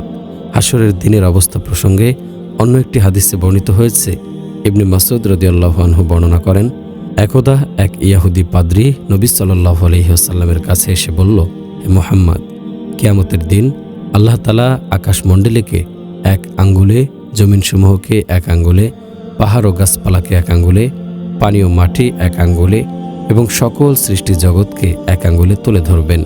তারপর এগুলোকে দুলিয়ে বলবেন, আমি বাদশাহ, আমি অধিপতি। পাদ্রীর কথা শুনে রাসূল সাল্লাল্লাহু আলাইহি ওয়াসাল্লাম বিস্ময়ের সাথে তার সত্যায়নস্বরূপ হাসলেন। অতঃপর তিনি পাঠ করলেন, তারা আল্লাহর যথোপযুক্ত মর্যাদা অনুধাবন করতে পারেনি। কিয়ামতের দিন সমগ্র পৃথিবী তার হাতের মুষ্টিতে এবং আকাশমণ্ডলী থাকবে তার ডান হাতের মুঠোয়। তিনি মহান ও তাদের করা শিরক থেকে পবিত্র। এ দিবসের ভয়াবহতাকে আল্লাহ তাআলা অত্যন্ত সংক্ষেপে তুলে ধরে বলেন, বালিস-সাআতু মাউঈদুহুম ওয়াস-সাআতু আদহা ওয়া আমার। এদের সাথে বোঝাপড়া করার জন্য প্রকৃত প্রতিশ্রুত সময় হচ্ছে কিয়ামত, আর কিয়ামত অত্যন্ত কঠিন ও তিক্ত সময়। ইয়াখাফুনা ইয়াওমান তাতাকাল্লাবু ফীহিল কুলুবু ওয়াল আবসার। তারা ভয় করে সেদিনকে যেদিন অন্তর ও দৃষ্টিসমূহ উল্টে যাবে। হাশরের মাঠ কেমন হবে সে প্রসঙ্গে আল্লাহ তাআলা বলেন, অতঃপর তিনি পৃথিবীকে মসৃণ ও সমতল ভূমি বানিয়ে ছাড়বেন, তুমি তাতে মোড় ও টিলা দেখবে না। সেদিন তারা আহ্বানকারীর অনুসরণ করবে, যার কথা এদিক সেদিক হবে না, এবং দয়াময় আল্লাহর ভয়ে শব্দ ক্ষীণ হয়ে যাবে। সুতরাং মৃদুগুঞ্জন ব্যতীত তুমি কিছুই শুনতে পাবে না। ওয়া ইন্না লাজাইলুনা মা আলাইহা সাঈদান জুরুজা। এবং আমি জমিনের উপরিভাগকে উদ্ভিদশূন্য মাটিতে পরিণত করব। ইয়াউমা তুবাদ্দালুল আরদু গায়রাল আরদি ওয়াস সামাওয়াতু ওয়া বারাজু লিল্লাহিল ওয়াহিদিল কাহ্হার। সেদিন এই পৃথিবী পরিবর্তিত হয়ে অন্য পৃথিবীতে পরিণত হবে এবং আকাশও আর মানুষ উপস্থিত হবে মহাপরাক্রমশালী এক আল্লাহর সামনে। অর্থাৎ হাশরের ময়দান এমন একটি স্থান যাতে পাহাড়, টিলা, গর্ত ও গভীরতা কিছুই থাকবে না, বরং সেটা হবে রুটির মতো সমতল। সাহল ইবনু সাদ রাদিয়াল্লাহু আনহু বর্ণনা করেন, রাসূল সাল্লাল্লাহু আলাইহি ওয়াসাল্লাম বলেছেন, কিয়ামতের দিন মানুষকে পরিষ্কার ময়দার রুটির ন্যায় লাল সাদা তমাটে বর্ণের জমিনের উপর একত্রিত করা হবে। সেখানে কোনো বস্তুর চিহ্ন থাকবে না। হাশরের মাঠে মানুষেরা শুধু কদম রাখার জায়গা পাবে, এর চেয়ে বেশি জায়গা কারোর জন্য বরাদ্দ থাকবে না। এ প্রসঙ্গে জাবির ইবনু আবদুল্লাহ রাদিয়াল্লাহু আনহু বর্ণনা করেন, রাসূল সাল্লাল্লাহু আলাইহি ওয়াসাল্লাম বলেছেন, কিয়ামতের দিন আল্লাহ পৃথিবীকে চামড়ার মতো টেনে প্রশস্ত করবেন। প্রত্যেক মানুষ সেখানে শুধু তার দুটি পা রাখার স্থান পাবে। হাশরের দিবসের ভয়াবহ পরিস্থিতির বর্ণনায় মিকদাদ রাদিয়াল্লাহু আনহু রিওয়ায়াত করেন, রাসূল সাল্লাল্লাহু আলাইহি ওয়াসাল্লাম বলেছেন, কিয়ামতের দিন সূর্যকে সৃষ্টিকুলের খুব নিকটে নিয়ে আসা হবে, এমনকি তা প্রায় 1 মাইলের ব্যবধানে হাজির করা হবে। তারপর তার উত্তাপে মানুষ নিজ নিজ আমল অনুযায়ী ঘামের মধ্যে ডুবে যাবে। কারো ঘাম টাকনো পর্যন্ত হবে, কারো হাঁটু পর্যন্ত, কারো কোমর পর্যন্ত, আবার কারো ঘাম চোয়াল পর্যন্ত পৌঁছে যাবে। এ কথা বলে রাসূল সাল্লাল্লাহু আলাইহি ওয়াসাল্লাম নিজের মুখের দিকে হাত দ্বারা ইশারা করেছেন। এ প্রসঙ্গে আবু হুরায়রা রাদিয়াল্লাহু আনহু বর্ণনা করেন, রাসূল সাল্লাল্লাহু আলাইহি ওয়াসাল্লাম বলেছেন, কিয়ামতের দিন সকল মানুষ ঘর্মাক্ত হয়ে পড়বে, তাদের ঘাম জমিনের 70 গজ পর্যন্ত ছড়িয়ে পড়বে, এমনকি তা দোকান পর্যন্ত পৌঁছে লাগামে পরিণত হবে। হাশরের দিবসের ভয়াবহতার আলোচনা প্রসঙ্গে আনাস ইবনে মালিক রাদিয়াল্লাহু আনহু বর্ণনা করেন, রাসূল সাল্লাল্লাহু আলাইহি ওয়াসাল্লাম বলেছেন, আদম সন্তানকে আল্লাহ তাআলা সৃষ্টি করার পর থেকে সে মৃত্যুর চেয়ে ভয়াবহ কোনো কষ্টের মুখোমুখি হবে না। অতঃপর তার জন্য মৃত্যুকেও তার কাছে হালকা মনে হবে যখন সে হাশরের দিনে কষ্টের মুখোমুখি হবে। দেহ থেকে এত বেশি পরিমাণ ঘাম বের হবে যে যদি কেউ তাতে নৌকা চালাতে চায় তাহলে তা সম্ভব হবে। সূর্য মাথার কাছাকাছি এসে যাবে, মাথার ওপরে ছাতা নেই, পায়ের নিচে জুতা নেই এবং গায়ে কোনো কাপড় নেই। এমত অবস্থায় সূর্য মাথার কাছ থেকে তার উত্তাপ বিকিরণ করবে। তখন হাশরের মাঠে উপস্থিত মানুষের অবস্থা কেমন হবে তা সহজেই অনুমেয়। পৃথিবীতে সূর্য 9,30,00,000 মাইল দূর থেকে উত্তাপ বিকিরণ করছে। তার মূল কেন্দ্রে তাপমাত্রা 1,40,00,000 ডিগ্রি সেলসিয়াস। তা থেকে মাত্র 35-40 ডিগ্রি সেলসিয়াস তাপমাত্রা পৃথিবীতে এসে থাকে। তাতেই চৈত্রের দুপুরে পুকুরের পানি পর্যন্ত গরম হয়ে যায়। টিনের ঘরে দুপুরে অবস্থান করা অসম্ভব হয়ে ওঠে। ফ্যান বা এসি বন্ধ থাকলে নাভিশ্বাস উঠে যায়। তাপমাত্রা আরও সামান্য বেড়ে গেলে হিট স্ট্রোক শুরু হয়ে যায়। আর হাশরের দিন সে সূর্য যখন মাথার উপরে এসে উত্তাপ ছড়াবে, ঘামগুলো যখন উত্তপ্ত গরম পানির মতো টকবক করবে, তখন অবস্থা কতটা ভয়াবহ হবে তা কি কল্পনা করা যায়? এ অবস্থায় হাশরের মাঠে থাকতে হবে 50,000 বছর। পবিত্র কোরআনে এসেছে, তা'রুজুল মালাইকাতু ওয়ার রূহু ইলাইহি ফি ইয়াউমিন কানা মিকদারুহু 50 আলফা সানাহ। ফেরেশতাগণ এবং রূহ আল্লাহর দিকে ঊর্ধ্বগামী হবে এবং একদিনে যার সীমা হবে 50,000 বছর। উক্ত আয়াতের ব্যাখ্যায় হাসান বসরি রহমতুল্লাহি আলাইহি বলেন, ইহা কিয়ামত দিবস, আর হিসাবের জন্য তাদের অবস্থানের সময়কাল উল্লেখ করার উদ্দেশ্য হল সে সময়সীমা হবে দুনিয়ার বছরের হিসেবে 50,000 বছর। তাফসিরে খায়েন প্রণেতা বলেন, এ দৈর্ঘ্য কাফিরদের জন্য, মুমিনদের জন্য নয়। ইবনে আব্বাস রাদিয়াল্লাহু আনহু বলেছেন, কিয়ামত দিবস কাফিরদের জন্য 50,000 বছর লম্বা হবে। এ প্রসঙ্গে আবু সাঈদ খুদরি রাদিয়াল্লাহু আনহু বর্ণনা করেন, কিয়ামত দিবসের 50,000 বছরের দিনটির দৈর্ঘ্য নিয়ে রাসূল সাল্লাল্লাহু আলাইহি সাল্লামকে প্রশ্ন করা হলে তিনি বলেন, সে সত্তার কসম যার হাতে আমার প্রাণ, নিশ্চয় সে দিবস মুমিনের জন্য দুনিয়ায় 1 ওয়াক্ত ফরজ নামাজ পড়ার সময়ের চেয়ে আরও সংক্ষিপ্ত হবে। ইব্রাহিম আত-তাইমি রহমতুল্লাহি আলাইহি বলেন, মুমিনের জন্য ওই দিনের দৈর্ঘ্য হবে জোহর ও আসরের মাঝখানের সময়ের অনুরূপ, অর্থাৎ কয়েক মিনিট মাত্র। তবে হে প্রিয় ভাই ও বোন, দয়া করে কিছু প্রশ্নের উত্তর দিয়ে যাবেন। আপনি কি আল্লাহ ও তার রাসূলের পূর্ণ আনুগত্য অনুসরণ করেছেন? আপনি কি কোরআন পড়ে তার যাবতীয় বিধিনিষেধ অনুযায়ী আমল করেছেন? আপনি কি আমাদের প্রিয় রাসূল সাল্লাল্লাহু আলাইহি সাল্লামের শাশ্বত সুন্নাতের প্রকৃত অনুসারী? আপনি কি যথাসময়ে নামাজ আদায় করেছেন? আপনি কি কপটতা থেকে নিজেকে সম্পূর্ণ বিরত রেখেছেন? আপনি কি আপনার ওপর আবশ্যকীয় ফরজ হজ আদায় করেছেন? আপনি কি স্বীয় সম্পদের যাকাত আদায়ে যত্নশীল হয়েছেন? আপনি কি পিতামাতার সাথে সদাচরণ করেছেন? আপনি কি প্রত্যক্ষ ও পরোক্ষ সর্বাবস্থায় সত্যবাদী, না কপটতার মুখোশ পরে বাহ্যিকভাবে সত্যবাদী সেজেছেন? আপনি কি অনুপম নবীর চরিত্রে চরিত্রবান? স্বীয় কর্মফলের ব্যাপারে বিচার কার্য ও চুলচেরা বিশ্লেষণ তো ওই দিনই হবে। তবে এখন থেকেই ওই দিনের সফলতার জন্য সৎকর্মে নিজেকে নিয়োজিত রাখুন। কঠোর পরিশ্রমের মাধ্যমে ওই দিনের প্রস্তুতির ক্ষেত্রে কালক্ষেপণ করা থেকে সম্পূর্ণ বিরত থাকুন।